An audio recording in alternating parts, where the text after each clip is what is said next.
نحمد و صلی اللہ رسول الکریم اما بعد فقد قال اللہ تعالیٰ فی القرآن المجید والفرقان الحمید فاعوذ باللہ من الشیطان الرجیم بسم اللہ الرحمن الرحیم یا ایہا الذین آمنوا ادخلوا فی السلم کافہ ولا تتبعوا خطوات الشیطان انہ لکم عدو مبین وقال عز وجل ان الشیطان لکم عدو فاتخذوہ عدوا وقال انی جاعل فی الارض خلیفہ وقال قل اعوذ برب الناس ملک الناس الہ الناس من شر الوسواس الخناس الذی یوسوس فی صدور الناس من الجنۃ والناس صدق اللہ العظیم.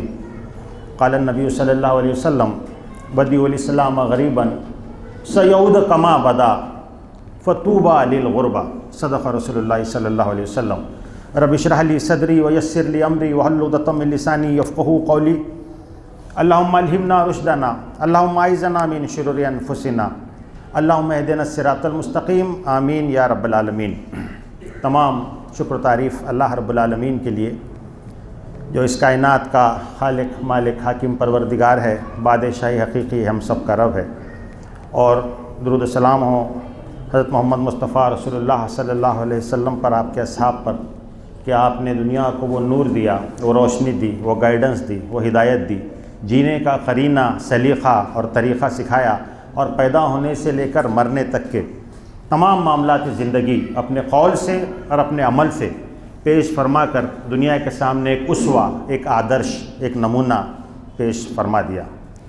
محترم حضرات، جو آیت میں نے آپ کے سامنے رکھی اس کا ہم بارہا مطالعہ کرتے ہیں. اس میں اللہ تعالیٰ نے یہ بات ارشاد فرمائی کہ اے لوگوں جو ایمان لائے ہو، ادخلوا فی السلم کافہ، پورے کے پورے اسلام میں داخل ہو جاؤ.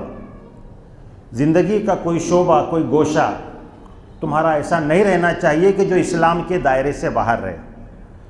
تمہارے انفرادی عبادات سے لے کر کے معاملات، معاشرت، معیشت، لین دین، ویوہار، ہر چیز، یہاں تک کہ سیاست، کوئی گوشہ زندگی کا جو گوشہ تم نے باہر رکھ دیا تو وہی گوشہ شیطان کے حوالے ہو گیا گویا کہ. اور اسی بات کو آگے بتایا، یا ایھا الذین آمنوا ادخلوا فی السلم کافہ ولا تتبعوا خطوات الشیطان. شیطان کے نقش قدم کی پیروی نہ کرو. جو اللہ تعالیٰ نے جو راستہ بتایا، جو دین بتایا، یہ مکمل، کامل، کمپلیٹ سسٹم آف لائف، کوئی گوشہ نہیں چھوڑا جس میں رہنمائی نہیں کی. اور اس کے باہر جو کچھ ہے وہ سب جاہلیت ہے، وہ سب شیطانیت ہے. یا اس سے ہٹ کر جو کچھ ہے وہ فرسودہ نظریات ہونے دیجئے، فلاسفیکل آئیڈیالوجیز ہونے دیجئے، مختلف ازمز ہونے دیجئے، وہ تمام وہ رد کر دیے گئے. اور یہ بات بتائی وَلَا تَتَّبِعُوا خُطُوَاتِ الشَّيْطَانِ، شیطان کے نقش قدم کی پیروی نہ کرو، إِنَّهُ لَكُمْ عَدُوٌّ مُبِينٌ، وہ تمہارا کھلا دشمن ہے. اور دوسری جگہ پہ کہا إِنَّ الشَّيْطَانَ لَكُمْ عَدُوٌّ، یہ شیطان تمہارا کھلا دشمن ہے. فَاتَّخِذْهُ عَدُوًّا، تو تم بھی اس کو اپنا دشمن ہی سمجھو. عام طور پر یہ ہوتا ہے کہ جو شیطان کے بہکاوے میں آ کر کے لوگ کام کرتے ہیں تو ہم ان کو تھوڑی سی چھوٹ اس لحاظ سے دینا چاہیے کہ یہ بات، یہ نظر ہم کو اللہ تعالیٰ دے کہ بھائی یہ میرا بھائی ہے لیکن یہ شیطان کے بہکاوے میں آ گیا ہے، اس وجہ سے ایسا کر رہا ہے. اور یہ کسی کو بھی ہو سکتا ہے. اسی لیے بار بار اعوذ باللہ من الشیطان الرجیم، اعوذ باللہ من الشیطان الرجیم، اعوذ باللہ من الشیطان الرجیم، ہر کام کے شروع کرتے وقت آپ کو یہ بات، اس بات کی تلقین کی گئی. اور اس کا حملہ اتنا خطرناک ہے کہ دائیں سے، بائیں سے، آگے سے، پیچھے سے، اور انسان کو بالکل اس طرح سے اس نے کیپچر کر لیا کہ اس کے دلوں میں وہ وسوسے ڈالتا ہے. تو ہو سکتا ہے کہ کئی بار کئی لوگ بڑے نیک ہوتے ہیں، ظاہر ہم بھی کب اس کے ٹرانس میں آ جائے اس بات کی کوئی ضمانت اور گارنٹی نہیں دی جا سکتی سوائے انبیاء کے جو معصوم ہوتے ہیں. تو آپ صلی اللہ علیہ وسلم نے ایک بار مجلس میں یہ بات کہی کہ شیطان کے بارے میں کہا کہ یہ شیطان جس طرح سے بہکاتا ہے لوگوں کو، تو آپ نے کہا کہ ہر ایک کو یہ شیطان بہکاتا ہے، کوئی اس سے بچ نہیں سکتا. تو صحابہ نے عرض کیا کہ اللہ کے رسول آپ کو بھی بہکاتا ہے یہ؟ تو کہا ہاں مجھے بھی، لیکن میں نے اس کو مسلمان کر لیا ہے. تو اصل اس بات کی کوشش ہے کہ ہم اپنا جو شیطان جو ہم کو بہکا رہا ہے، ہمارے ساتھ جو ہمزاد لگا ہوا ہے، اس کو ہم مسلمان کرنے کی کوشش کریں.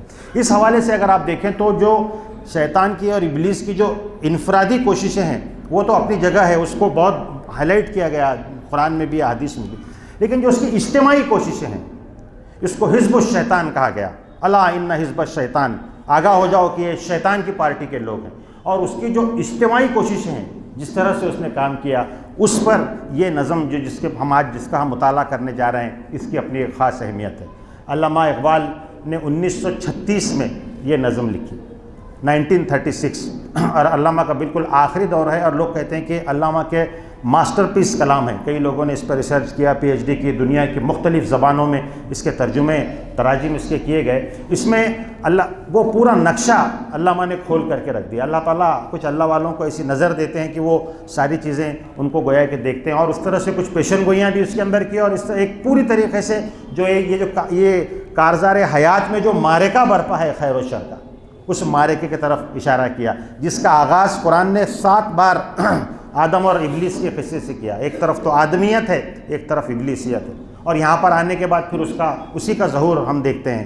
کہیں جو ہے تو فرعونیت ہے اور موسیٰ کھڑے ہیں اس کے خلاف، کہیں نمرودیت ہیں تو ابراہیم علیہ السلام کھڑے ہیں، اور کہیں یہ پوری حضور نبی کریم صلی اللہ علیہ وسلم کا انقلاب اس حوالے سے کہ یہ پورا جو جاہلیت کا ایک جو دور تھا، اس کے بالمقابل اسلام بحیثیت نظام زندگی اس کو آپ نے پیش فرمایا اور رہتی دنیا تک کے رہنمائی کر دی۔ تو گویا یہ معرکہ خیر و شر یہ برپا ہے۔ اسی حوالے سے دیکھیں تو پچھلی بار ہم نے پیغمبر اسلام کا انقلاب کے حوالے سے بات رہی تھی، پیغمبر انقلاب کے حوالے سے، اور بہت تفصیل کے ساتھ آپ کے سامنے بات آئی تھی کہ اللہ کے رسول صلی اللہ علیہ وسلم نے کس طرح سے یہ انقلاب قائم کیا، اور آپ نے جو سسٹم دیا یہ سسٹم جاری اور ساری رہا ہے۔ 50 سال تک تو بالکل یعنی خلفائے راشدین کا دور ہے، 30 سال تک، اور پھر اس کے بعد پھر وہ سسٹم جاری رہا، لیکن اس کے بعد پھر دھیرے دھیرے یہ ہوا کہ جو خلافت آپ نے قائم کی تھی وہ ملوکیت میں اور بادشاہت میں تبدیل ہوتی گئی۔ گویا کہ اسلام کا ڈاؤن فال وہاں سے ہوا، لیکن مسلمانوں کا عروج کا وہ موقع تھا۔ دونوں چیزیں الگ ہیں۔ ایک اسلام کے جو ویلیوز تھے وہ ویلیوز تو کہیں نہ کہیں کم ہوتی جا رہی تھی خلافت راشدہ کے خاتمے کے ساتھ ہی، کربلا کے اس واقعے کے ساتھ ہی، لیکن پھر بھی ایک سسٹم قائم تھا، اور وہ سسٹم پوری دنیا میں چلتا رہا، تقریباً اس کے بعد 1100 سال تک کے چلتا رہا۔ اب اموی سلطنت قائم ہوئی 661 سے لے کر 750 تک، عباسی دور اس کے بعد ہم دیکھتے ہیں، فاطمی حکومتیں دیکھتے ہیں، پھر اس کے بعد عثمانی حکومتیں دیکھتے ہیں، عثمانی، ترک، غزنوی، مغل سے یہاں پر آئے، انہی میں سے لوگ تاتاری اور منگول میں سے، اور پھر ان کو اقتدار گویا کہ ملتا رہا ہے۔ یہ اس میں انڈیویجول بریلینٹ لوگ بھی نکلے ہیں۔ ہارون رشید گولڈن ایج کہلاتا ہے مسلمانوں کا، ہارون رشید کا جو دور ہے۔ اسی طریقے سے ہارون رشید، مامون رشید، اس کے بعد میں آپ دیکھیں گے تو اس سے پہلے اگر آپ دیکھیں گے تو موسیٰ بن نصیر، اور آپ کے یہاں پر بھارت میں آنے والے محمد بن قاسم، اس طرح کے لوگ ملیں گے، صلاح الدین ایوبی، نور الدین زنگی۔ تو اس طرح کے لوگ بہرحال امت میں پیدا ہوتے رہے ہیں، اور انہوں نے جب ضرورت پڑی ہے تو تلوار بھی اٹھائی ہے، اس کا رینیسنس بھی کیا ہے دین کا گویا کہ۔ اس لحاظ سے آپ دیکھیے تو یہ ایک پروسیس ہے جو چلا جا رہا ہے۔ 13ویں صدی کے آتے آتے جب تاتاریوں نے حملہ کیا، اور ایسا محسوس ہوا کہ اسلام اب پوری طریقے سے ختم ہو جانے والا ہے، لیکن انہی تاتاریوں میں سے اللہ تعالیٰ نے لوگوں کو کھڑا کر دیا۔ ہے ایاں یورش تاتار کے افسانے سے 5 با مل گئے کعبے کو صنم خانے سے۔ تو ترکان تیموری بھارت میں آئے، مغل کہلائے، بڑی حکومت قائم کی، 400 سال تک ان کی حکومت قائم رہی۔ ترکان عثمانی، انہی کے ذریعے سے دولت عثمانیہ کا قیام ہوا، 500 ساڑھے 500 سال تک ترکوں کی حکومت قائم رہی۔ یہ بالکل ابھی 1857 تک، یہ بالکل بلکہ فرسٹ ورلڈ وار تک کے اگر آپ دیکھیں تو یہ پوری طریقے سے انہی کی حکومتیں یہاں پر گویا کہ قائم رہی ہے۔ فرسٹ ورلڈ وار 1917، اور پھر اس کے بعد میں ہوا یہ کہ الگ الگ کنٹریز بنائے گئے، مختلف خانے میں لوگوں کو بانٹ دیا گیا، مختلف گویا کہ پنجرے دیے گئے، سب کو ایک ایک کانسٹیٹیوشن دیا گیا، اور پوری طریقے سے یہ جو دولت عثمانیہ تھی خاص کر کے اس میں خاتمہ ہوا، اور ہر ایک کے اندر ایک نیشنلزم کا پاٹ اور پٹی پڑے گئی۔ ترکوں نے کہا کہ ہمارا نیشنلزم، عربوں نے کہا کہ ہم الگ ہے، ہم اپنا الگ اقتدار چاہتے ہیں۔ اس طرح سے پوری ایک یہ تحریکات چلی ہیں۔ تو میں آپ سے عرض کر رہا ہوں کہ شیطان کی اجتماعی کوششیں ہیں۔ اس حوالے سے اگر آپ دیکھیں تو پھر یہ جا کر کے اس کا جو بالکل جو آخری پوائنٹ جہاں پر آ کر یہ ختم ہوتی ہے وہ خلافت عثمانیہ کا خاتمہ 1926 میں، اور اس کے بعد پوری طریقے سے یعنی اب تقریباً 100 سال ہو گئے کہ مسلمانوں کا کوئی خلیفہ نہیں ہے، کوئی مرکز نہیں ہے، اور ہر جگہ آپ دیکھیں گے تو ایک انتشار کی کیفیت عام طور پر پائی جاتی ہے۔ تو علامہ اس چیز کو محسوس کر رہے تھے 1936 میں، اور ان کی نظر دیکھ رہی تھی، تو انہوں نے وہ پورا ابلیسی کا جو طریقہ تھا وہ بھی پیش کیا، اور اس کے علاج کے طور پر بھی انہوں نے یہ بات کی۔ ہم اس کا مطالعہ اس لحاظ سے کرنا چاہتے ہیں کہ ہمارا نصب العین اقامت دین، اللہ کے زمین پر اللہ کے دین کو قائم کرنا، اور یہ جو آرزو تھی، یہ آرزو پچھلی صدی میں جا کر کے بہت زیادہ اسٹرانگ ہوئی ہے، جب لوگوں نے دیکھا کہ یہاں پر کیپٹلزم کام کر سکتا ہے، کمیونزم کے زیر اثر لوگ کام کرتے ہیں، سوشلزم کی تحریکات چل سکتی ہے، اور اس طرح سے ایک فکر اور خیال کے بیس پر پوری لوگوں کی ذہن سازی کر کے حکومتیں تبدیل کی جا سکتی ہے، تو وائی ناٹ اسلام؟ یہ بات تھی۔ علامہ نے جو اس بات کہلوائی کہ عصر حاضر کے تقاضاؤں سے لیکن ہے یہ خوف، ہو نہ جائے آشکارا شرع پیغمبر کہی۔ یہ شرع پیغمبر، شریعت محمدی، اس میں تو ساری انسانیت کی بھلائی کی بات کہی گئی ہے، اگر یہ آشکارا ہو جائے، اس کا نظام معیشت، اس کا نظام تعلیم، اس کا نظام اخلاقیات، یہ اگر لوگوں پر آشکارا ہو جائے تو پھر تو ابلیس مہاراج جی کہتے ہیں کہ ہم کو تو اپنی پورا بوریا بستر لپٹ کر کے یہاں سے جانا پڑے گا، ہو نہ جائے آشکارا شرع پیغمبر کہی۔ اسی کی جھلک ہم دیکھتے ہیں کہ پھر تحریکات کا عروج یہاں پر ہم کو ملتا ہے، لوگوں نے جمع ہوئے اور پھر اس پر غور کیا۔ مولانا مودودی نے جماعت اسلامی کی بنا ڈالی، تو حسن البنا نے اخوان المسلمین پر مسلمون کی بنیاد ڈالی مصر میں۔ پھر اسی طریقے سے دیکھتے ہیں کہ حزب اللہ کی بنیاد پڑی، نورسی کی تحریک اور مختلف تحریکات، عباد الرحمن کی تحریک، مختلف تحریکات ہیں جو اسی زمانے میں ابھری ہیں، اور ان سب کا مقصد یہی ہے کہ اسلام کا رینیسنس کیا جائے، اس کی نشت ثانیہ کی جائے۔ اس حوالے سے آئیے ہم مطالعہ کریں کہ علامہ نے کیا بات کہی تھی اور اس میں ہمارے لیے کیا پیغام ہے۔ ایک حدیث میں آیا کہ شیطان نے، ابلیس نے اپنا تخت پانی پر رکھا اور اپنے مختلف چیلوں کو بلایا۔ علامہ نے یہ کنسپٹ وہیں سے لیا ہے، اور حدیث کے الفاظ یہ ہے کہ اس کا تخت ایک پانی کے اوپر تھا، مختلف لوگ آتے تھے اور اپنے اپنے کارنامے بیان کرتے تھے کہ تم نے کیا کارنامہ کیا۔ اس کے جو شیطان کے جو ایجنٹ جو چھوڑے ہوئے تھے وہ اپنے اپنے کارنامے بیان کرتے تھے، تو اسی میں سے ایک ایجنٹ آیا اور اس نے کہا کہ میں نے میاں بیوی میں پھوٹ ڈالی، یہ کام میں کر کے آ رہا ہوں۔ تو پھر ابلیس مہاراج اپنے اس سے ہٹتے ہیں، اس کو لا کر کے بٹھایا اپنے بازو تخت پر اور اپنا تاج اتار کر کے اس کے سر پر رکھ دیا، کہا کہ ہاں تو نے کچھ کارنامہ کیا ہے۔ کچھ لوگوں نے کہا ہم نے قتل غارت کری، ساری چیز، کیوں کہا کہ تو نے کام کیا ہے۔ تو اس طرح سے گویا کہ وہ جو کنسپٹ ہے اسی کو سامنے رکھ کر علامہ نے یہ کہا کہ گویا کہ ایک ابلیس مہاراج خود بیٹھے ہیں اور ان کی 5 ان کے مشیر بیٹھے ہوئے ہیں، اور یہ مستقل ایک پلان اور لاہ عمل پر غور کر رہے ہیں، تو اس کا نقشہ کھینچا۔ اگر آپ چشم تصور سے محسوس کریں تو محسوس ہوتا ہے کہ وہ محفل گویا کہ جاری اور ساری ہے۔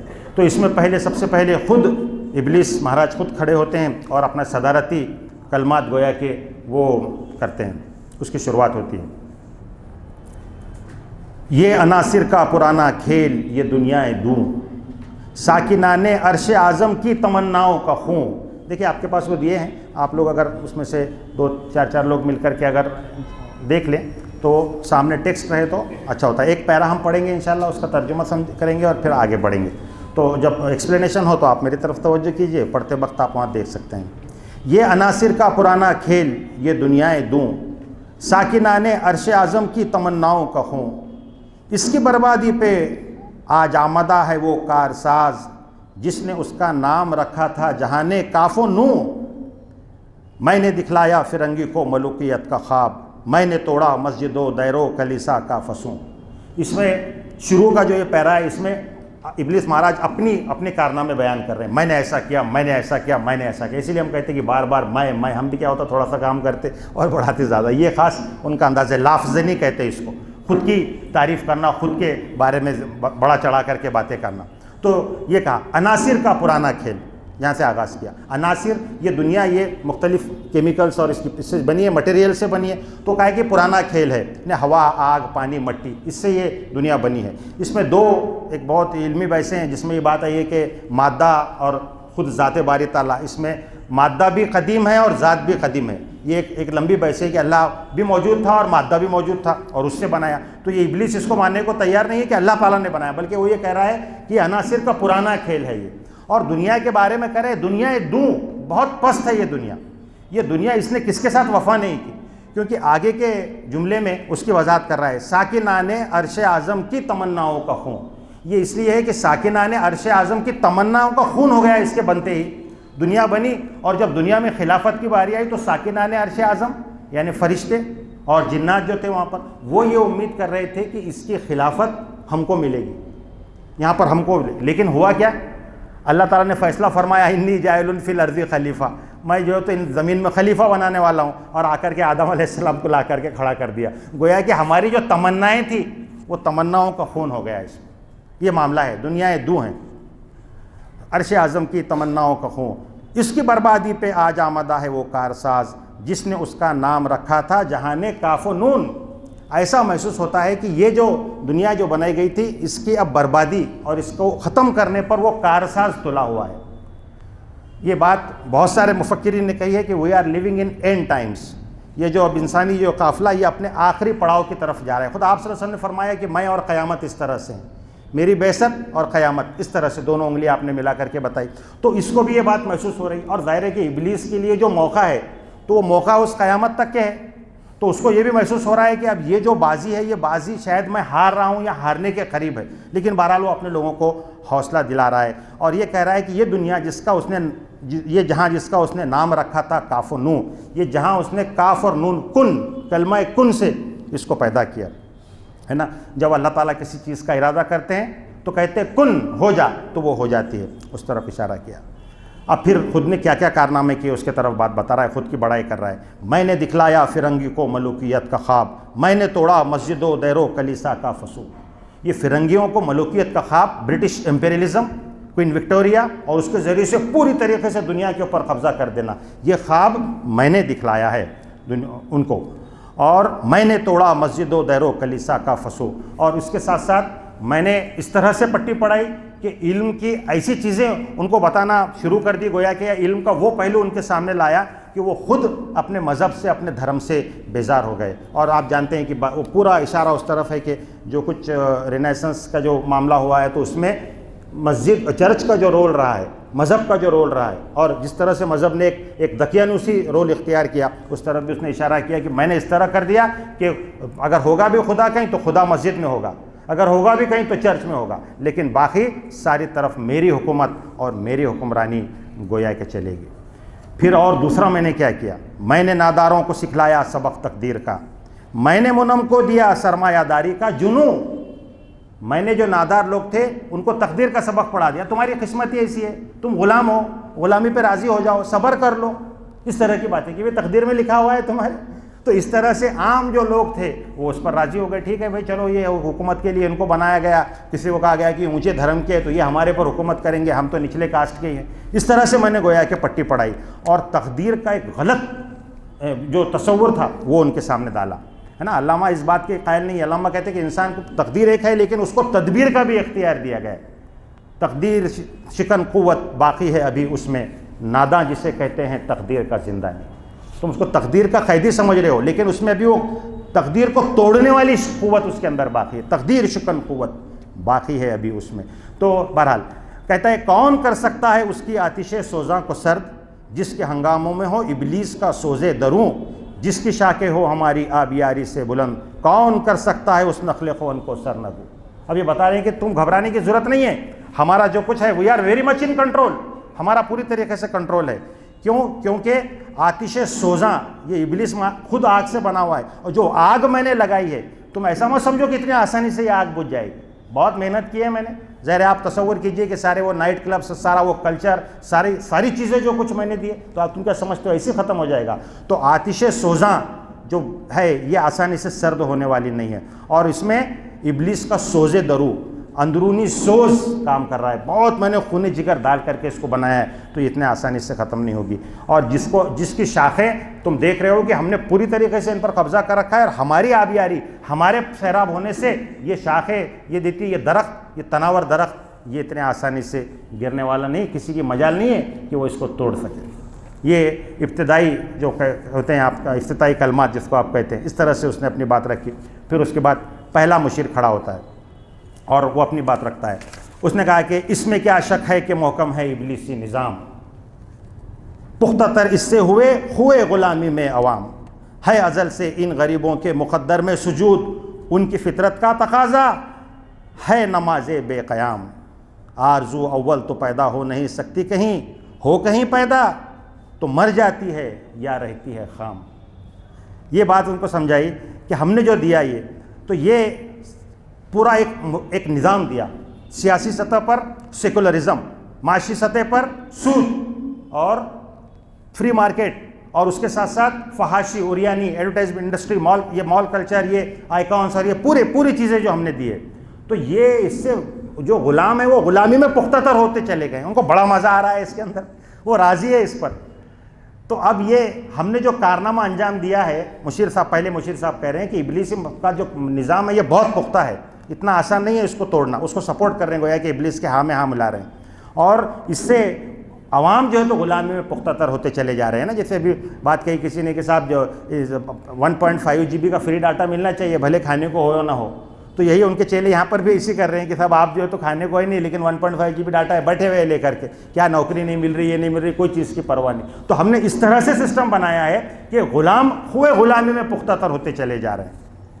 اور پھر بات کہی کہ یہ غلاموں کے مخدر ہی ایسے ہیں کیونکہ ان کا پرابلم کیا ہے، ان کی فطرت کا تقاضا ہے نماز بے قیام، ان کی فطرت میں سجود ہیں، ان کی نماز میں سجود ہیں، ان کی نماز میں رکوع اور سجود ہی ہیں، بس جھکے ہوئے لوگوں کے آگے، قیام ہے ہی نہیں ان کے پاس، انہوں نے سمجھا ہی نہیں اس کنسیپٹ کو۔ تو لہٰذا اب یہ ان ازل سے ان غریبوں کے مخدر میں یہی بات لکھ دی گئی ہے۔ اور یہ بات کہی آرزو اول تو پیدا ہو نہیں سکتی کہیں، اصل میں یہ جو آرزو ہے کہ دنیا میں چینج لائے، انقلاب لائے، لوگوں کو بدلیں، اپنے آپ کو تبدیل کریں، کچھ اچھائی کی طرف جائیں، یہ آرزو ہم پیدا ہی نہیں ہونے دیتے، معاملہ ہم نے اس طرح سے کر کے رکھ دیا ہے۔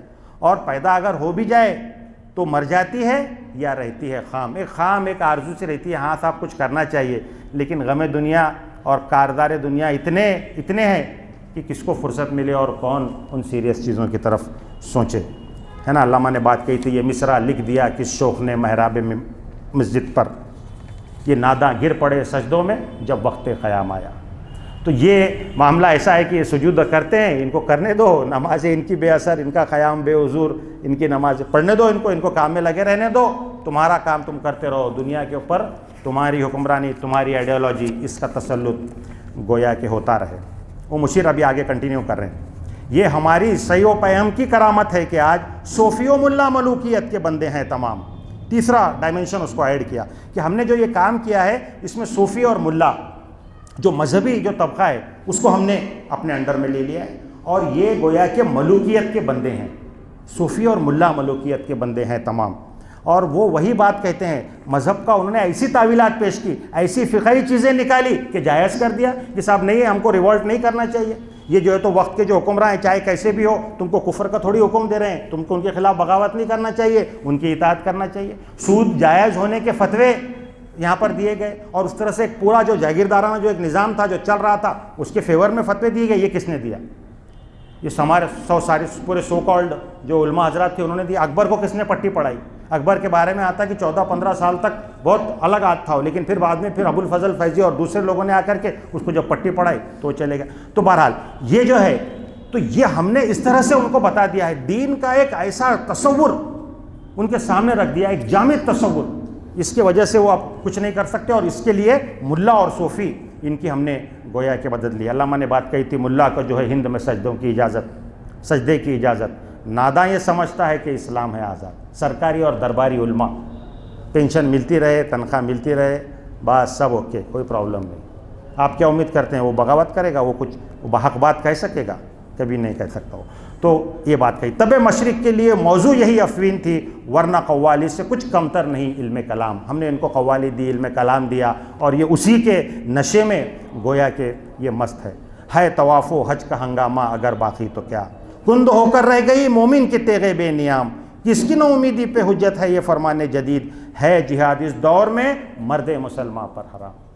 ہم نے جو ہے تو اس بات کی اجازت دی، نماز پڑھو، عمرے کرو، حج کرو، عمرے پہ عمرے کرو، پہلے اکیلے گئے تھے، فیملی کے ساتھ جاؤ، کرتے رہو، اسی کام میں لگے رہو، یہ بہت اہم کام ہے، اس کی افادیت سے انکار نہیں، لیکن جب مقصد حاصل نہ ہو، وہاں سے وہ حرارت نہ ملے تو پھر کیا ہے؟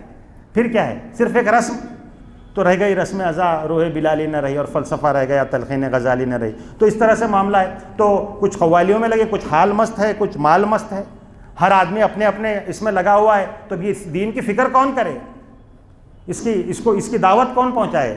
ہم نے اس طرح سے گویا کہ کام کر دیا ہے، تو کس کی نا امیدی پہ حجت ہے یہ فرمان جدید؟ ہے جہاد اس دور میں مرد مسلمان پر حرام۔ یہ بھی فتویٰ آ گیا ہے کہ صاحب جہاد کی کوئی ضرورت نہیں ہے، یا یہ جو اشارہ ہے یہ اس کی طرف ہے، بعد میں انہوں نے اس کا دعویٰ کیا نبوت کا، تو غلام احمد قادیانی کی طرف، اور اس نے بات کہی تھی کہ یہ انگریز جو ہے یہ بہت اچھے حکمراں ہیں، ان کے ساتھ ان کے خلاف ہم کو جہاد نہیں کرنا چاہیے، تو اس طرف اشارہ کیا کہ اس طرح کے فتوے ہم نے کرائے۔ دیکھیے الگ الگ ڈائمنشنس آئی۔ پہلے مشیر صاحب نے کہا کہ دیکھو ہم کس طرح سے کام کر رہے ہیں، گویا کہ اپنی رپورٹ پیش کر دی اور آپ کے سامنے مختلف ڈائمنشنس پیش کیے کہ ملا اور ان کے لیے ہم نے کیسے کارنامہ، ہم نے کیسا کیا ان کو، اور ہم نے غلاموں کے لیے کیا کارنامہ کیا ہے نا، اور نماز اور جو عبادات تھی اس کو ہم نے کس طرح سے ڈائیورٹ کر کے گویا کہ رکھ دیا ہے۔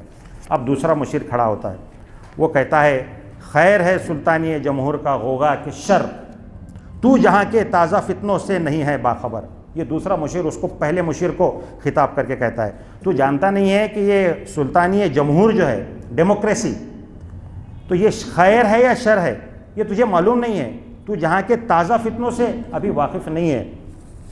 کس طرح سے معاملہ ہو رہا ہے، لوگ اٹھ رہے ہیں اور اپنی حق کی بات کر رہے ہیں، انسان کی آزادی کی بات ہو رہی ہے، آزادی، حریت اور مساوات کی بات ہو رہی ہے، یہ بھی تو یہاں ہو رہا ہے، تجھے معلوم نہیں ہے کیا یہ؟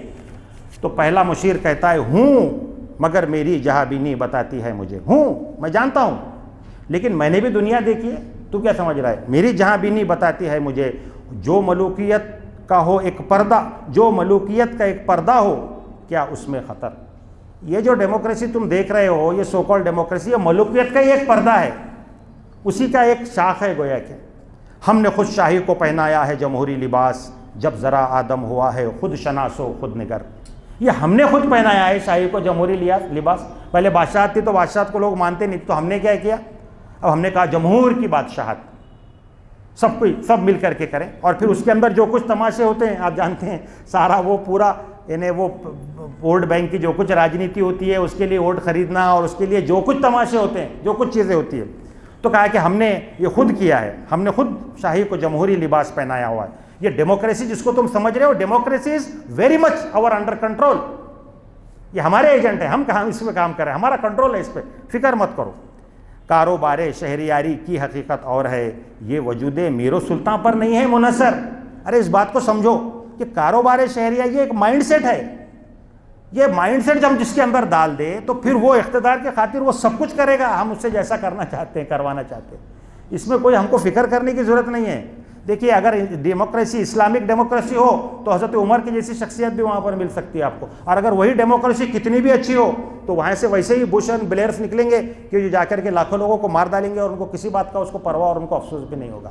تو یہ بات اس نے کہی، کاروباری شہریاری کی حقیقت اور ہے، یہ وجود میر و سلطان پر نہیں ہے منحصر۔ مجلس ملت ہو یا پرویز کا دربار ہو، ہے سلطان وہیں غیر کی کھیتی پہ ہو جس کی نظر، کوئی فرق نہیں پڑتا، مجلس ملت ہو یا پرویز کا دربار ہو، خسرو پرویز اس کا دربار ہو، ہے سلطان وہی غیر کی کھیتی پہ ہو جس کی نظر۔ اس کی نظر کیا ہوتی؟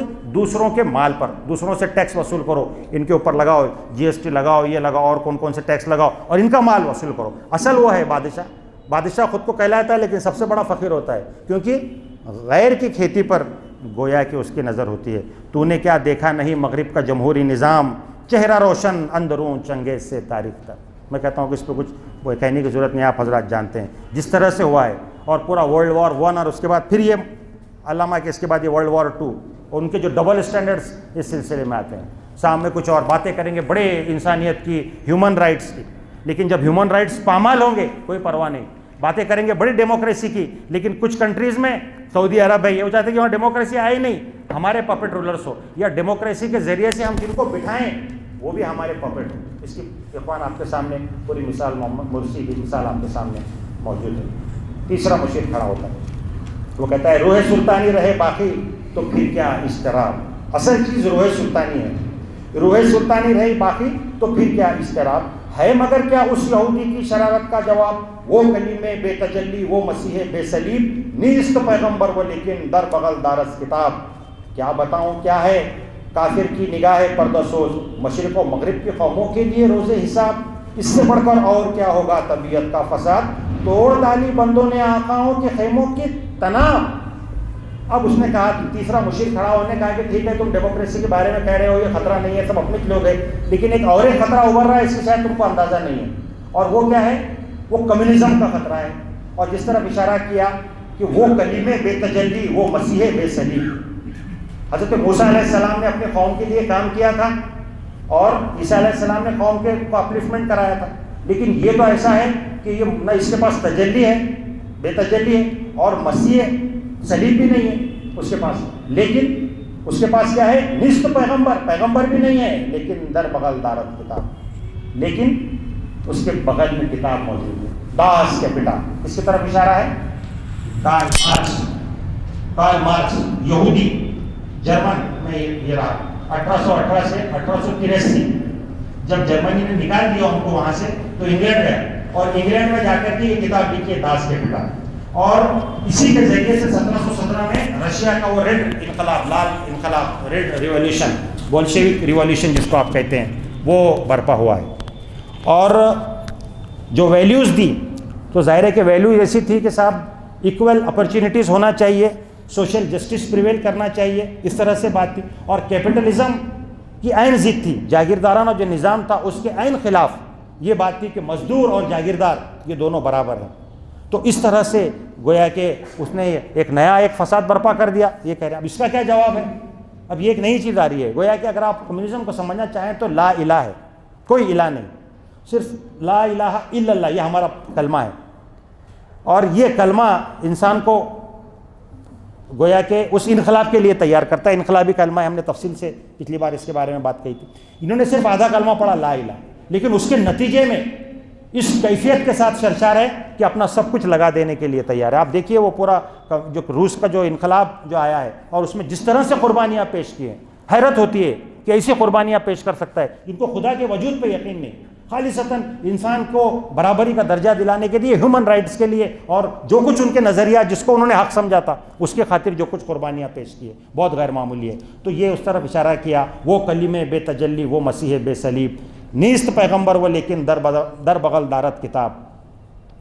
کیا بتاؤں کیا ہے کافر کی نگاہیں پردہ سوز، مشرق و مغرب کے قوموں کے لیے روز حساب۔ اس سے بڑھ کر کیا ہوگا، اس سے بڑھ کر اور کیا ہوگا طبیعت کا فساد، توڑ دی بندوں نے آقاؤں کے خیموں کی تناب۔ ارے یہ تو الگ ہو گیا، بندے جو ہے یہ آقاؤں کے خیموں کی تناب توڑ رہے ہیں، یہ کیا ہو رہا ہے؟ تو ہمارا نظام گویا کہ یہ کہیں درہم برہم تو نہیں ہو رہا۔ اس طرح سے تیسرے مشیر نے بات کہی کہ ذرا یہ ایک سیریس تھریٹ ہم کو آتا ہوا محسوس ہوتا ہے، اس پر ہم کو ڈسکس کرنا چاہیے۔ اس پر چوتھے مشیر نے بات کہی اور اس کا جواب پیش کیا تیسرے مشیر کے سوال کا۔ توڑ اس کا رومت الکبریٰ کے ایوانوں میں دیکھ، آل سیزر کو دکھایا ہم نے پھر سیزر کا خواب۔ روم اس کا، توڑ اس کا رومت الکبریٰ، رومت الکبریٰ دا گریٹ رومن امپائر، اور سیزر یہ قیصر روم، آپ جانتے ہیں اللہ کے رسول صلی اللہ علیہ وسلم، اور یہ قیصر روم اس وقت سیزر جو تھا، دا گریٹ سیزر، عیسیٰ علیہ السلام کے دور میں تھا، انہی کے اس پر ان کو صلیب دی گئی تھی ان کے نظریات کے مطابق۔ تو وہ بڑا امپائر تھا، بڑا گریٹ رومن امپائر اس کا قائم تھا۔ تو کہتے ہیں کہ ہم نے انہی میں سے ایک شخص کو، آل سیزر میں سے، آل قیصر میں سے ایک شخص کو پھر سے قیصر بننے کا خواب دکھا دیا ہے، اس کا توڑ کے طور پر۔ کون ہے یہ شخص؟ یہ شخص ہے مسولینی، 1883 سے 1945 تک۔ ایک چھوٹے لوہار کا بیٹا تھا اور اس نے نیشنلزم کا نظریہ پیش کیا، اور یہ بات بتائی کہ جو ہماری جو قوم ہے، رومن قوم جو ہے، یہ اس کو اقتدار کرنے کا حق حاصل ہے، اور اس حوالے سے اس نے لوگوں کو یہ کیا، اور بڑا خطیب، اور اس کا جو فکر تھی بہت غیر معمولی تھی، لیڈرشپ کی کوالٹیز غیر معمولی تھی، اور اس نے فیسزم کا یہ کنسیپٹ ڈیولپ کیا، اور کہا، انہوں نے یہ بات کہی کہ یہ جو ہم نے جو اس طرح سے یہ معاملہ کر دیا ہے، یہ معاملہ ہمارا ایسا ہے کہ اس کمیونزم کے خاتمے کے لیے فیسزم گویا کہ یہ تیار ہے۔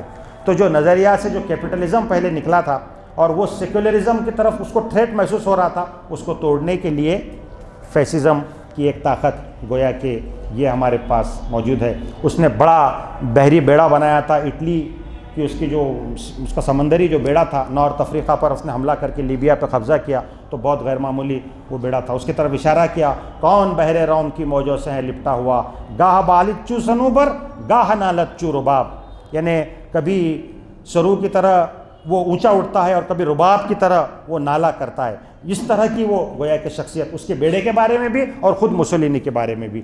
یہ وہ مسولینی ہے جس نے پوری طریقے سے وہ جو کمیونزم کا جو تھریٹ تھا اس تھریٹ کے مقابلے میں یہ گویا کہ کھڑا ہوا ہے.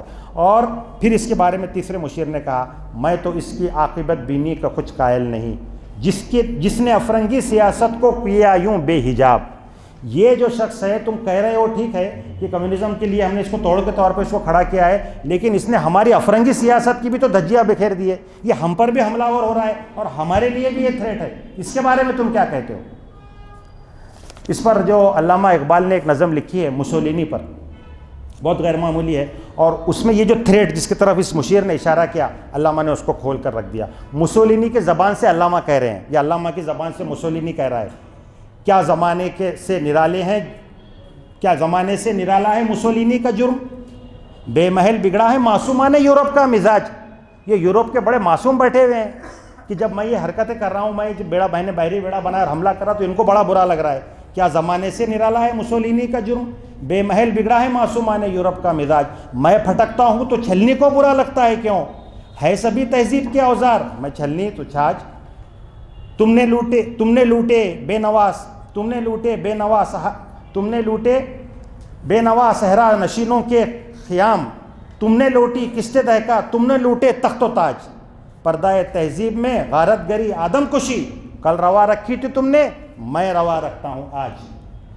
مسولینی نے گویا کہ ان کو جواب دیا, تو کہا کہ جو ہم آپ تو یہ کہہ رہے ہیں, لیکن یہ جو پوری ایک جو تہذیب ہے, یہ تو خطرہ خود مسولینی سے ہم کو ہوتا ہوا محسوس ہو رہا ہے.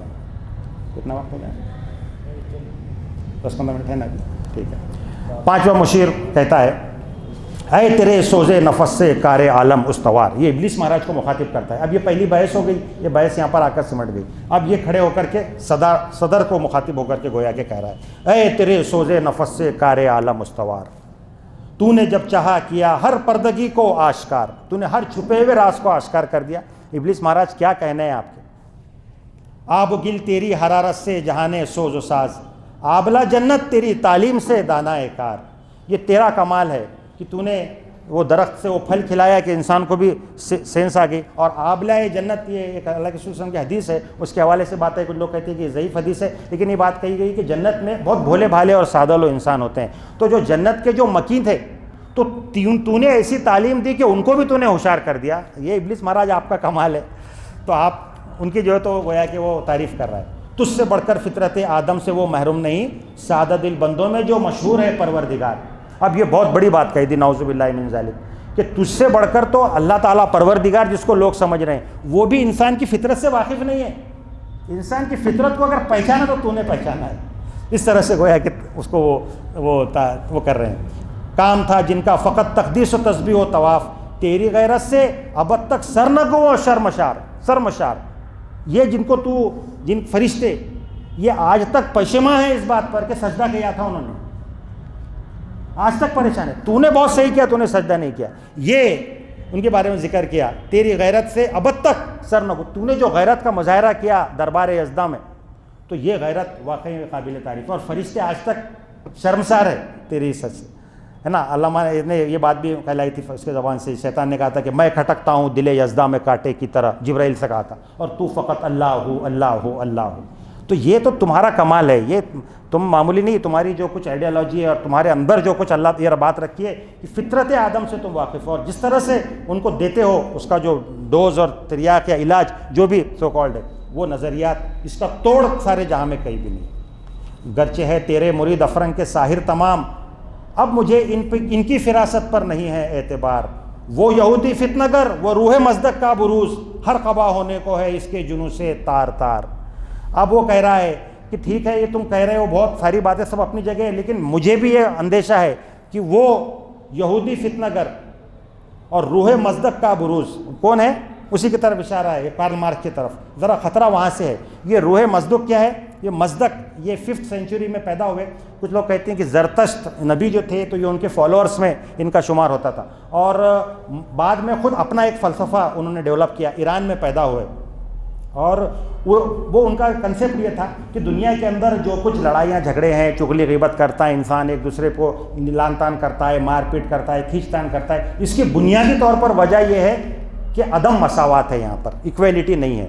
اگر ایکویلٹی ہم قائم کر دیں، اور ایکویلٹی خصوصیت میں زر، زن اور زمین، تینوں میں ایکویلٹی ہونا چاہیے۔ زر ایکول ڈسٹریبیوٹ کر دو، زمین ایکول ڈسٹریبیوٹ کر دو، عورتیں جو ہیں ایکول ہونا چاہیے، سب کو 3 بیویاں، سب کو 3، 2 ہے تو سب کو 2، نہیں تو پھر کیا ہوتا، ایک کے پاس زیادہ اور ایک کے پاس کم رہا۔ یہ فلسفہ اس نے پیش کیا، اور پھر اس کے بعد یہ تحریک بہت زیادہ اسٹرانگ بنی، اور اس کے نتیجے میں یہ مصدوقی فلسفہ جو ہے یہ بہت زیادہ اس زمانے میں پھیلا تھا۔ 5th سینچری، یاد رکھیے، اللہ کے رسول صلی اللہ علیہ وسلم کے آنے سے ٹھیک 100 سال پہلے کی بات ہے یہ۔ تو وہ کہہ رہے ہیں کہ یہ جو بات ہے کہ وہ یہودی فتنہ گر، گویا کہ ایسا محسوس ہوتا ہے کہ مصدوق کی روح اس کے اندر پھر سے بروز ہو چکی ہے، حلول ہو چکی ہے، اور وہ آ کر کے پھر یہ ساری باتیں بتا رہا ہے۔ ہر قبا ہونے کو ہیں اس کے جنوں سے تار تار، اور سارے پردے جو ہم نے بنائے تھے، قبا جو ہم نے پہنائی تھی انسانوں کو، انسان یہ پھاڑ رہا ہے، گویا کہ زاغ دستی ہو رہا ہے ہمسرے شاہین و چرخ۔ ارے ذرا دیکھو ابلیس مہاراج کیا ہو رہا ہے۔ زاغ دستی کہتے ہیں جنگلی کوے کو، تو جنگلی کوا اور ہنس برابر ہو رہے ہیں، یہ مزدور اور مالک برابر ہو رہا ہے نا۔ یہی بات تھی نا کہ بلال حبشی اور امیہ بن خلف برابر، یہی تو بات تھی جن کو قریش کے سرداروں کو نہیں سمجھ میں آتی تھی۔ ہم قریش کے سردار، ہم تو کسی کو خاطر میں لاتے، یہ بلال ہمارے برابر نہیں ہو سکتا۔ تو وہ کہہ رہا ہے زاغ دستی ہو رہا ہے ہمسر شاہین و چرخ، کتنی صورت سے بدلتا ہے مزاج روزگار، چھا گئی آشفتہ ہو کر وسعت افلاک پر، جس کی نادانی کو ہم سمجھے تھے ایک مشت غبار۔ ہم نے پہلے توجہ نہیں دی تھی کہ ایک چھوٹی سی کچھ بات ہے، کوئی کتاب لکھ رہا ہے، لیکن اب تو ایسا محسوس ہوتا ہے کہ یہ ریولیوشن یہ پھیل رہا ہے اور انتہائی خطرناک قسم اختیار کرتا جا رہا ہے۔ فتنہ فردا کی ہیبت کا یہ عالم ہے کہ آج کانپتے ہیں کوہ سارو مرغزارو جوئے بار۔ پوری طریقے سے کیپچر کر لیا۔ بولشوک ریولیوشن 1917 میں وہاں سے نکلا ہے رشیا سے، 1918 میں جرمنی، 1949 میں ماویسٹ چائنا کی تحریک، 1959 میں کیوبا، امریکہ کے عین بیس میں کیوبا، اور پھر چائنا، انڈیا، کمیونسٹ پارٹی یہاں پر قائم ہوتی ہے۔ تو یہ کیا سمجھ رہے ہو تم اس کو مشت غبار سمجھ کے، مشت غبار کہتے ہیں ایک مٹھی بھر دھول، تم نے یہ سمجھ کے چھوڑ دیا تھا کہ یہ معمولی نہیں ہے، بہت خطرناک قسم کا فتنہ ہے، اس پر توجہ فوری طور پر کرنے کی گویا کہ ضرورت ہے۔ اس طرف اس نے اشارہ کیا۔ میرے آقا وہ جہاں زیر و زبر ہونے کو ہے جس جہاں کا ہے فقط تیری سیادت پر مدار۔ وہ زیر و زبر ہونے کو ہے، وہ اس کو تیری سیادت اور تیری قیادت، اس کو اب چیلنج ہونے والا ہے۔ پھر سے جو ہے تو لوگ ہوشیار ہو رہے ہیں، یہ معمولی مت سمجھ، یہ ڈائیورٹ کہیں ہو کر اور دوسری طرف نہ چلے جائے۔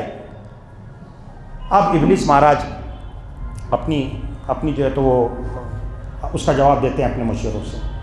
ہے میرے دستے تصرف میں جہان رنگ بو، کیا زمیں کیا محروماں، کیا آسماں کیا تو بتو، دیکھ لیں گے اپنی آنکھوں سے تماشا شرق و غرب، میں نے جب گرما دیا اقوام یورپ کا لہو، کیا امامان سیاست کیا کلیسا کے شیوخ، سب کو دیوانہ بنا سکتی ہے میری ایک ہو، کارگار شیشہ جو نادا سمجھتا ہے اسے توڑ کر دیکھے تو اس تہذیب کے جام و صبو۔ اتنا آسان ہے اس کو توڑ دینا۔ ہمارا سسٹم ایک زبردست سسٹم ہے، کیپٹلزم کا جو سسٹم ہم نے بنایا، اور اس کو ہم نے پوری طریقے سے ویسٹرن بلاک اور اس کے ساتھ جو ملٹری طاقت جس کو ہم نے جس طرح سے مضبوط کیا ہے، اس کو توڑنا اتنا آسان نہیں ہے۔ اور یہ آپ دیکھیے، یہ کولڈ وار اور یہ ساری چیزیں اس کے بعد کا جو ایک بہت لمبا عرصہ رہا ہے، خاص کر کے جب رشیا اسپیس میں جب چلا گیا، اور اس کے بعد پھر جو کچھ معاملات ہوئے، اور یہ علامہ یہ بات کر رہے ہیں 36 میں اور 39 میں سیکنڈ ورلڈ وار کا آغاز ہو جاتا ہے۔ تو یہ پورا اس طرف اشارہ ہے۔ تو یہ بات کہی کہ ہم نے اس طرح سے معاملہ کر دیا ہے کہ ہم نے پوری طریقے سے ہر چیز ہمارے کنٹرول میں ہے، کیا امامان سیاست کیا کلیسا کے شیوخ، دھرم اور راجنیتی دونوں پر میرا گویا کہ قبضہ ہے، سب کو دیوانہ بنا سکتی ہے میری ایک ہو، صرف مجھے ایک ہو کرنے کی ضرورت ہے، یہ سب بھاگتے ہوئے آئیں گے، سارے اپنے لبادے اور چولے اتار کر کے رکھ دیں گے۔ اس کی ایک مثال آپ کو دیکھ سکتے ہیں، آپ کے اخوان نے جب الیکشن کے ذریعے سے، ڈیموکریٹک پروسیس کے ذریعے سے الیکٹ ہو کر کے حکومت قائم کی، تو کیا ہے آج محمد مرسی الیکٹڈ پرائم منسٹر کو جیل بھیج دیا گیا، اور دھرم کو استعمال کیا گیا اس کے اندر، وہی پارٹی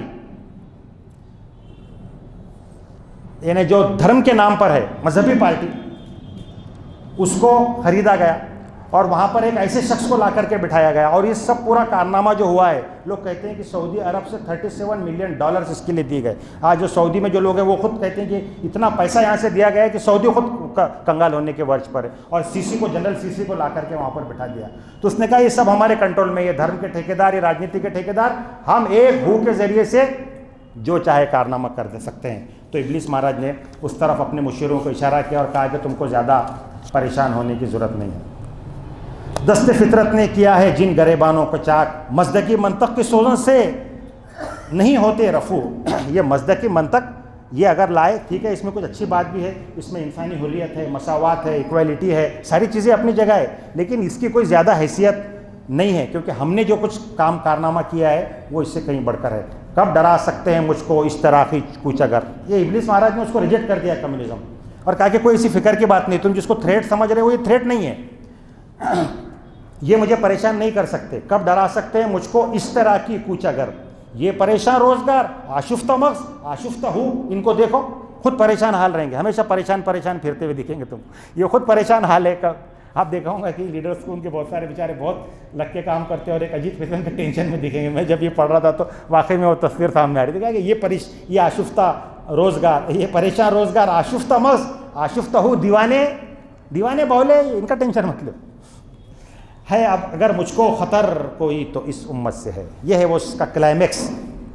یہاں پر یہ پوری جو سورہ جو ایک طرح ایک ڈائریکشن میں جا رہی تھی، ایک جملے نے، ایک شعر نے اس کو ٹرن کر کے رکھ دیا ہے۔ اگر مجھ کو خطر کوئی تو اس امت سے ہے جس کی خاکستر میں ہے اب تک شرارے آرزو، خال خال اس قوم میں اب تک نظر آتے ہیں وہ، کرتے ہیں اشک سحرگاہی سے جو ظالم وضو، جانتا ہے جس پہ روشن باطن ایام ہے، مصدوقیت فتنہ فردہ نہیں اسلام ہے۔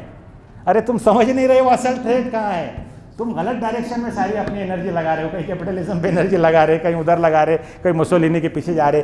خطرہ ادھر نہیں ہے، اب ہوشیار ہو جاؤ، اپنی یہ سب پوری طاقت قوت کو سمیٹو اور اصل خطرے کی طرف جاؤ۔ کٹ دا ایول ان دا بڈ، اس کو وہیں پر ختم کر دو، یہ پوٹینشیل تھریٹ ہے۔ اور وہ پوٹینشیل تھریٹ کیا پیارا شعر کا، قربان جائیے، کہ ہے اگر مجھ کو خطر کوئی تو اس امت سے ہے جس کی خاکستر میں ہے اب تک شرارے آرزو۔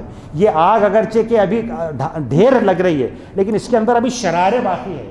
اوپر سے تم کو لگ رہا ہے مسلمان نہیں، راکھ کا ڈھیر ہے، یہ راکھ کا ڈھیر نہیں ہے، اس کے اندر ابھی وہ شرارے جنم لے رہے ہیں، وہ شرارے چنگاری، وہ ویژن، جس ویژن کا اظہار ہوتا ہے جو میں نے کہا خلافت کو پھر سے زندہ کرنا۔ ارے ہماری بھی خلافت ہوا کرتی تھی، ارے ہم نے بھی دنیا کے اوپر حکومت کی تھی، ہمارا بھی کوئی کلچر ہوا کرتا تھا، ہماری بھی کوئی تہذیب اور تمدن ہوا کرتی تھی، یہ ساری چیزیں ان کے اندر موجود ہے، یہ شرارے ہیں جو ان کے اندر ہے۔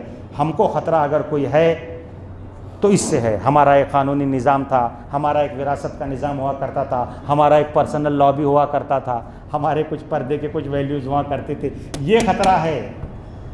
تو ان کے اندر ابھی وہ باقی ہے، اور خال خال ان میں ایسے بھی لوگ نظر آتے ہیں، کرتے ہیں ظالم جو اشک سحرگاہی سے وضو، کھڑے ہوتے ہیں رات میں تو اپنے وضو سے، جو وضو کرتے ہیں اشک سحرگاہی سے، رات میں کھڑے ہوتے ہیں، آنکھوں سے جو آنسو کا سلسلہ جاری ہوتا ہے اس سے وہ وضو کر لیتے ہیں۔ ایسے لوگ ہیں ان افراد سے، اور اس امت کے پوٹینشیل جو ان کے اندر ایسے افراد ہیں اس سے ہم کو خطرہ ہے۔ تم سمجھ رہے ہو خطرہ اس سے نہیں ہے، جانتا ہے جس پہ روشن باطن ایام ہے، مصدوقیت فتنہ فردہ نہیں اسلام ہے۔ جانتا ہوں میں یہ امت حامل قرآن نہیں۔ اب آخری اس میں اس کا انہوں نے وہ پیش کر دیا، اور یہ پوری طریقے سے ہمارے لیے لاہ عمل ہے، گویا کہ جانتا ہوں میں کیا یہ امت حامل قرآن۔ اس کو قوت قرآن پہ آنے مت دو، کیونکہ اس کا اصل سولوشن قرآن کے اندر موجود ہے۔ اگر یہ امت قرآن پہ آ جائے خلاص، پھر ہم کو اپنا بوریا بستر لپیٹنا پڑے گا۔ ہے وہی سرمایہ داری بندہ مومن کا دین۔ بندہ مومن کا دین کیا ہے؟ سرمایہ داری ہے، اسی میں لگا ہوا ہے، اسی کے پیچھے بھاگ رہا ہے۔ اگرچہ کہ قرآن میں ساری چیزیں لکھی ہوئی ہے، اس پر عمل نہیں ہے، یہ عمل ہے بھی تو تلاوت کر رہا ہے، لیکن اس کے اصل، اس کے معاملات، اس کے فائنینشیل آسپیکٹس، ساری چیزیں کیا ہیں؟ بندہ مومن کا اصل دین کون سا ہے؟ اصل دین تو وہی کیپٹلزم ہے، تو اس کو اس طرف مت آنے دو۔ پہلی بات کہی، زر پرستی، حب دنیا، حب جا، حب مال، مست رکھو، اسی میں لگے رکھو اس کو، صبح سے شام تک اسی کام میں لگا رہے گویا کہ جانتا ہوں میں کہ مشرق کی اندھیری رات میں بے ید بیضا ہے پیرانے حرم کی آستین، عصر حاضر کے تقاضاؤں سے لیکن ہے یہ خوف ہو نہ جائے آشکارا شرع پیغمبر کہیں۔ یہاں پر آ کر کے اس نے اس تھریٹ کا اظہار کیا کہ یہ جو عصر حاضر کے تقاضے سامنے آ رہے ہیں ہے نا، سوشلزم، کمیونزم،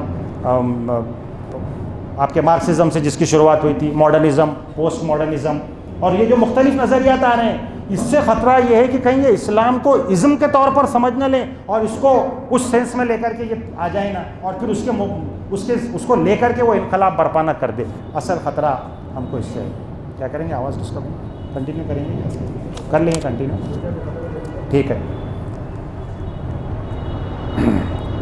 تو اصل تھریٹ یہ ہے، اس بات کو سمجھ لو، یہ بہت اہم پوائنٹ ہے، اس پوائنٹ پر رک کے ہم کو غور کرنا چاہیے۔ سارا سولوشن آپ کے پاس موجود ہے، کستوری آپ کے اندر ہے، اور آپ خوشبو کی تلاش میں ادھر ادھر بھاگ رہے ہیں۔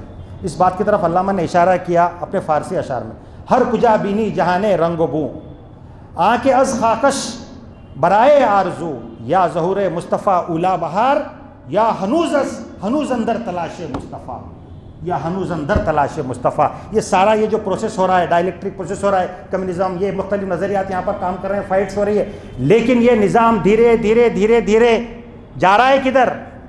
تلاش مصطفیٰ میں جا رہا ہے، مصطفیٰ کے نظام کی طرف ہی جا رہا ہے۔ دیکھیے کمیونزم کے اندر بھی کچھ اچھائیاں تھی کہ نہیں تھی؟ ایکویلٹیز، ایکول اپرچونیٹیز، میں نے کہا سوشل جسٹس، مساوات تھے کیا نہیں تھے؟ کیپٹلزم میں بھی کچھ اچھائیاں ہیں کہ نہیں، کہ ایک انسان اپنا مال رکھ سکتا ہے، اس کو وہ حق ہے۔ تو یہ تو اسلام میں تو ساری چیزیں موجود، اسلامک ڈیموکریسی، اسلام کا سوشل سسٹم، اسلام کا فائنینس، سارے چیزوں کو کور کر رہا ہے۔ یہ معمولی مت سمجھو اس کو۔ تو یہ بات اس نے کہی، عصر حاضر کے تقاضاؤں سے ہے، لیکن یہ خوف ہو نہ جائے آشکارا شر پیغمبر کہیں، الحذر آئین پیغمبر سے 100 بار الحذر، حافظ ناموں سے زن مرد آزما مرد آفرین۔ اب آئین پیغمبر، جس سے پناہ مانگی، پناہ مانگتا ہوں، کس سے؟ آئین پیغمبر سے، شریعت محمدی سے، اس سے پناہ مانگی اس نے 100 بار الحذر۔ کیوں؟ اب وہ شریعت محمدی کیا ہے اس کو کھول کر کے رکھ رہے ہیں۔ حافظ ناموں سے زن، اس کی سب سے پہلی کوالٹی کیا ہے؟ عورتوں کی عصمت کی حفاظت، خاتون کی ناموس کی حفاظت۔ اس نے کیا کہا کہ عورت، اس کی طرف ایک اہم ذمہ داری ہے، اس کے بچوں کو، انسانیت کو نئے افراد دینا، اور گھر کی نگہبانی، اور گھر کی ملکہ اور رانی گویا کہ وہ ہے، اور اس کا لباس، شاہانہ لباس اس کو پہنا دیا، اور مرد سے کہا، عورت کے اوپر کمائی کی بوجھ نہیں ڈالا، مرد سے کہا مرد آزما مرد آفرین، جاؤ تم محنت کرو، کام کرو، لڑاؤ، وار کرو، جہاد کرو، سب چیز کرو، عورتوں کو نہیں۔ یہ ہے شریعت۔ تم نے ابھی تک سارا انٹرمنگلنگ کر دیا، سب مکس کر دیا، عورتوں کو بازار پہ لا لیے، مردوں کو گھر میں بٹھائے، سارے تماشے ہنگامے ہو گئے، یہ تو فطرت کے خلاف جا رہا۔ یہ جو شریعت ہے، یہ شریعت اس لحاظ سے بڑی پوٹینشیل تھریٹ ہمارے لیے ہے، کیونکہ الحذر آئین پیغمبر سے 100 بار الحذر، حافظ ناموں سے زن مرد آزما مرد آفرین، موت کا پیغام ہر نوے غلامی کے لیے، نے کوئی فغفوری خاکہ نے فقیر رہ نشین۔ یہ ہے کلمہ لا الہ، کوئی الہ نہیں، میں کسی کو نہیں مانتا، میں کسی کی ستا کو قبول نہیں کرتا، میں کسی کے آگے نہیں جھکتا، ایک الہ کے سوا میں تمام جتنے الہ ہو سکتے ہیں سب کا انکار کرتا ہوں۔ یہ کیا ہے؟ آزادی کا پیغام ہے، لا الہ الا اللہ، آزادی، ہر غلامی سے آزادی۔ جتنے چیزیں انسان کو بندھن میں جکڑ سکتی ہیں، چاہے مال دولت ہونے دیجئے، روپیہ پیسہ ہونے دیجئے، چاہے وہ آپ کے ایک کلچر ہونے دیجئے، پرانے طریقے ہونے دیجئے، سب کو توڑ کر کے پھینک دیتا ہے۔ یہ آزادی کا پیغام، حافظ زن کا موت کا پیغام ہے، اور نوے غلامی کے لیے، ہر قسم کی غلامی کے لیے، نے کوئی فغفور و خاکہ نے فقیر و رہنشی، کرتا ہے دولت کو آلودگی سے پاک صاف، منعموں کو مال و دولت کا بناتا ہے امین۔ یہ مال کو ریجیکٹ نہیں کرتا، بلکہ آلودگی سے پاک صاف کرتا ہے۔ یہ رزق اللہ کا دیا ہوا ہے، پاکیزہ مال پاکیزہ شخص کے پاس بہت اچھا ہے، اس میں سے زکوٰۃ ادا کر دو، سارا مال تمہارا ہے۔ کیا کنسیپٹ دیا ہے؟ تو گویا کہ تم مال بھی رکھ سکتے ہو۔ عبد الرحمن بن عوف کسی شخصیت یہاں موجود ہے، امام ابو حنیفہ اپنے مال سے مدد کی، حسن بصری رحمۃ اللہ علیہ، کتنے لوگ آپ کہیں گے جنہوں نے اپنا مال لا کر کے دے دیا۔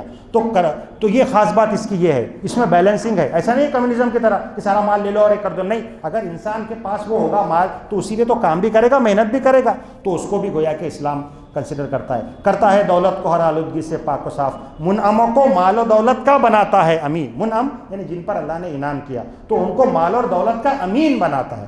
وہ یہ بتاتا ہے کہ یہ مال تمہارے پاس ایک امانت ہے، اس کا حساب دینا ہے، بس اتنا ذہن میں رکھو، باقی اس کو برتو۔ پادش، اس سے بڑھ کر اور کیا ہو، فکر و عمل کا انقلاب، بہت غیر معمولی ہے۔ اس سے بڑھ کر اور کیا ہو فکر و عمل کا انقلاب. بادشاہوں کی نہیں اللہ کی ہے یہ زمین. للہ ما فی السماوات والارض لہ ملک السماوات والارض. زمین اللہ کی ہے, تمہاری نہیں ہے, تیری نہیں ہے, تیرے آبا کی نہیں ہے, یہ زمین اللہ کی ہے. یہاں پر اللہ کا حکم اور قانون چلے گا. یہ زمین تجھے دی گئی, الاٹ کی گئی ہے, ٹیمپرری دی گئی ہے, کرایہ دار کی حیثیت ہے تیری, تو جس کو مالک مکان سمجھ رہا ہے, جی پی اے ہے تیرے پاس, جی پی اے ہے تیرے پاس بس. تو اس بات کو بتاتا ہے وہ, یہ اس کی خاص بات ہے. یہاں پر اصل بادشاہ اللہ کی سروری زیبا فقط اس ذات بے ہمتا کو ہیں. حکمراں ہے ایک بس وہی, باقی بتانے عارضی. ہاں تمہاری حیثیت ہے, تم خلافت کی حیثیت ہے, تم خلیفہ ہو زمین میں.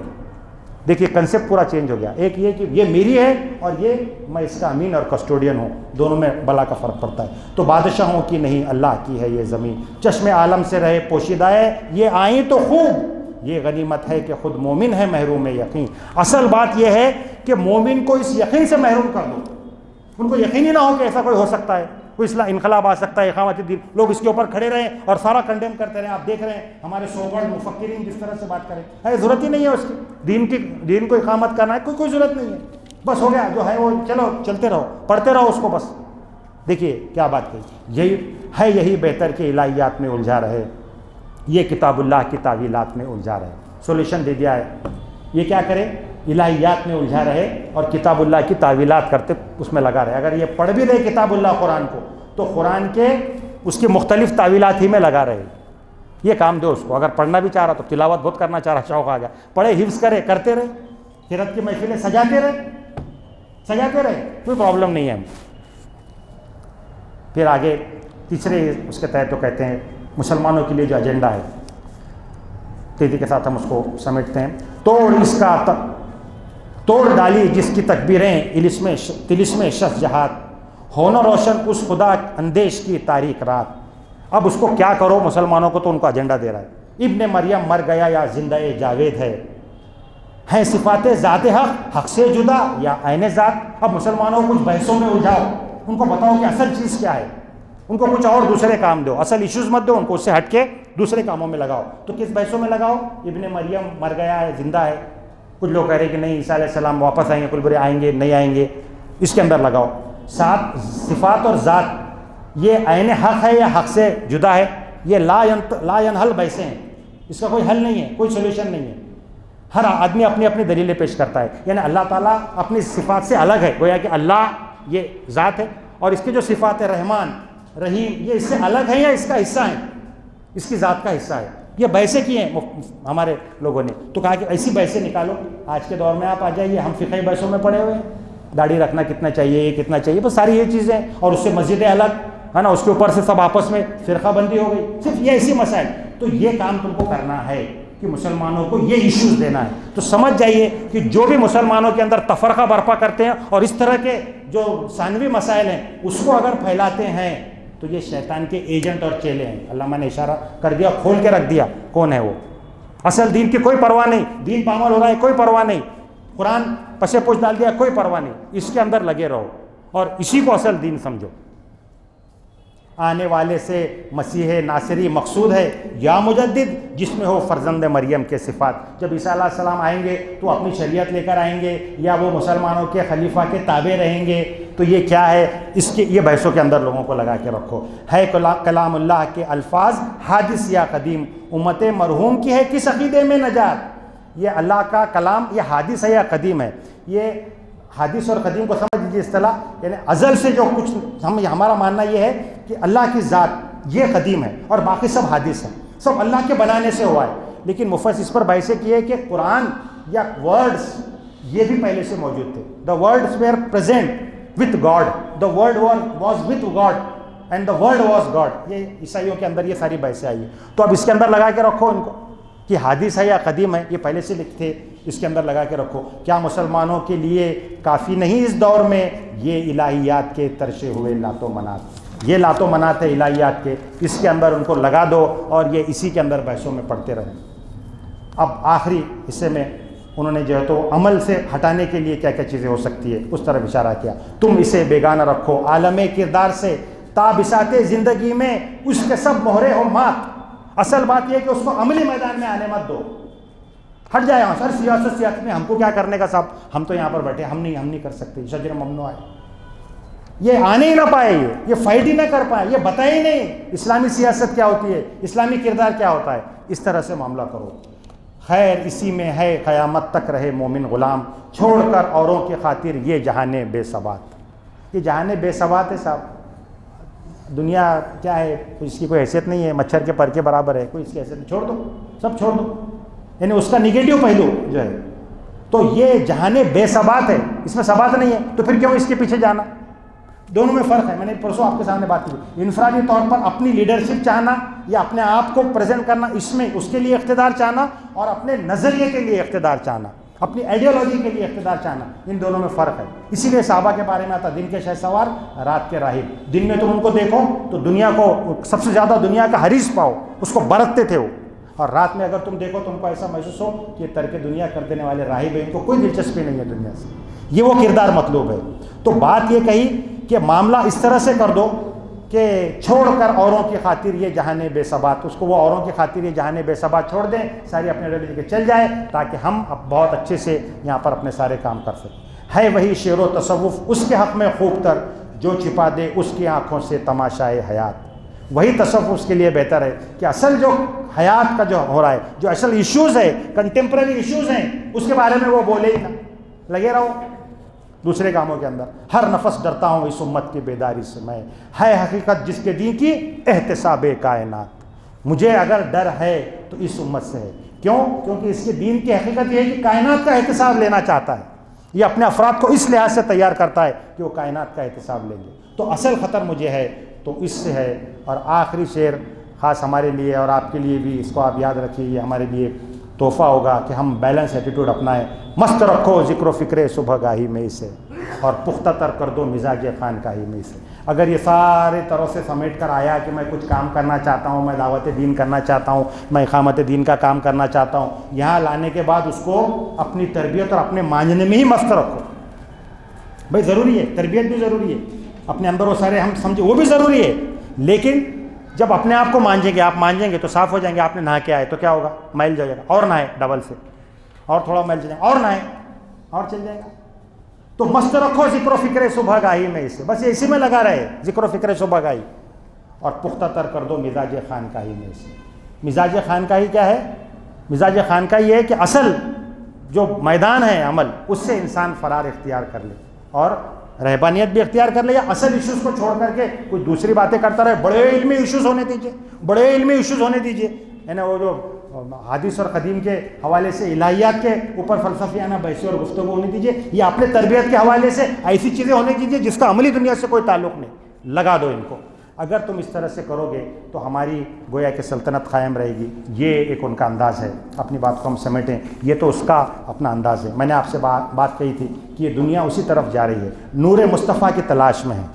اور ہماری ذمہ داری یہ ہے کہ اس نور مصطفیٰ کی تلاش میں اس بڑھتی ہوئی دنیا کو اس نور کی طرف ہم رہنمائی کریں.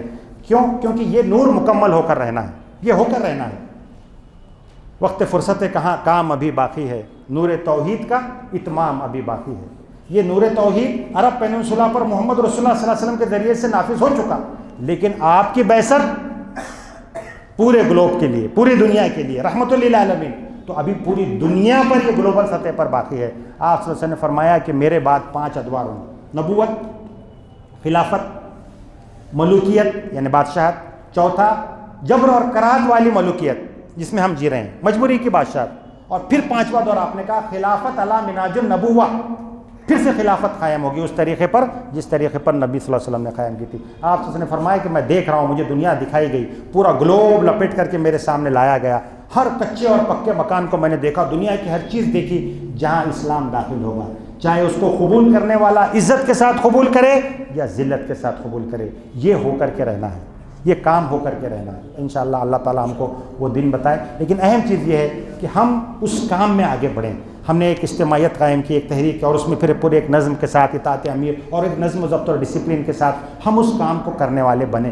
تبھی جا کر کے وہ جو ہمارا ویژن ہے وہ پورا ہوگا. اور اہم چیز وہ ویژن پورا ہو یا نہ ہو، ہمارے پارلیمنٹ میں 100 سیٹیں آئیں یا نہ آئے، یا یہاں پر یہ کہ ہمارا 2/3 میجورٹی سے آ کے ہم یہاں کا اس کا ایک پورا سسٹم ہی بدل دے، یہ ہو یا نہ ہو، اگر تم یہ کام کرو گے تو آخرت میں تم کو فلاح مل جائے گی، اس بات کی یقیناً ضمانت ہے۔ دنیا میں تحریک کامیاب ہوگی اور فرد آخرت میں کامیاب ہوگا۔ آئیے ہم دعا کریں اللہ تعالیٰ سے کہ صحیح معنی میں دین کے فہم اور سمجھ عطا فرمائے۔